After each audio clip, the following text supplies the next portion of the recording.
Well, is Labor perhaps resetting expectations on the Voice? The Treasurer earlier today said nobody can predict what will happen, and that's true, but it does differ from the rhetoric from the Prime Minister, who has been projecting confidence all along. Let's bring in my Sky News colleague, former Labor Minister Graham Richardson. Thanks for your time, Richo.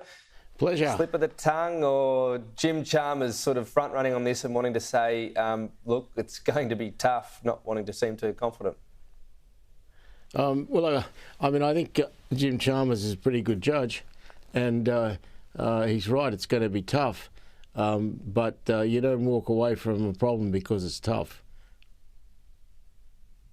So what's the government approach here? Does it just have to be confident, positive, and then deal with the aftermath, rather than the classic expectation management, which I guess we get in normal elections? You know, they don't want to be the favourite in normal elections, but in this time around, they both seem to be wanting to project confidence. Yeah, look, I think, probably exuding confidence about it is a pretty good idea when you're trying to get it up.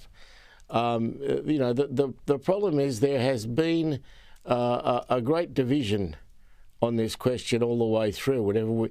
From the moment we first started to talk about it, we just can't seem to get a coming together of the two strands here, and we're not likely to. This is a highly contentious issue, and it'll remain that way. How much risk is there, do you think, for Anthony Albanese? Because there's considerable risk for Anthony. Yeah. There's considerable risk for Anthony because, when you're the Prime Minister and you take on a cause like this, which is not, let me say, the sort of natural cause of all Australians. It's not something that we've all lived our life hoping it'll come to fruition. So I think, Anthony's taken on a very big risk, but he knows that. He's passionate about this. He's a great believer, and he's determined, I suppose, the Whitlam style, you crash and crash through. Better get your thoughts as a former minister in this area. Murray-Darling Basin plan. So many different takes on this. Perrin Davey, we just had on the program, said, look, it's worked pretty well in the recent drought. People on the left will say this is a disaster. We need much more water. I mean, I guess having Adam Bandt and Perrin Davey on this program will give you the two polar opposites. Labor's been keen to say no compulsory buybacks, but also the guaranteeing the water. I mean, those two pledges might collide at some point. Well, I think if you can keep compulsion out of it, it's always a good idea.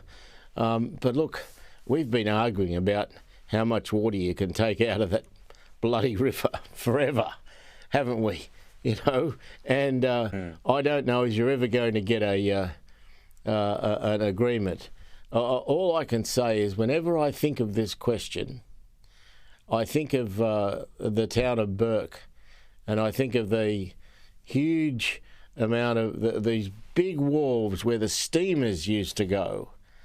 And they're hard, flat out getting a rowboat up some parts of that river now. And we had actual steamers going up there in the old days.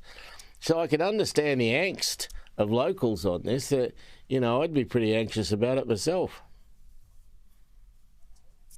And I guess the situation is, in politics, Richo, maybe they're debating what they do down the track at Cabinet, but you don't have to go down that theoretical path and tie yourselves in knots. Hope the plan works. You can have a plan B. You don't have to talk about it all the time. Well, I've never been certain of the plan A, let alone the plan B here. I think we've had a muddle on this question for the last 20 years, maybe even 30 years, and we haven't really worked out which way to go, and we certainly haven't come to any consensus. And so that makes it pretty tough. But we've got a very good Environment Minister. She's as good as it gets, and so I'll be prepared to back her.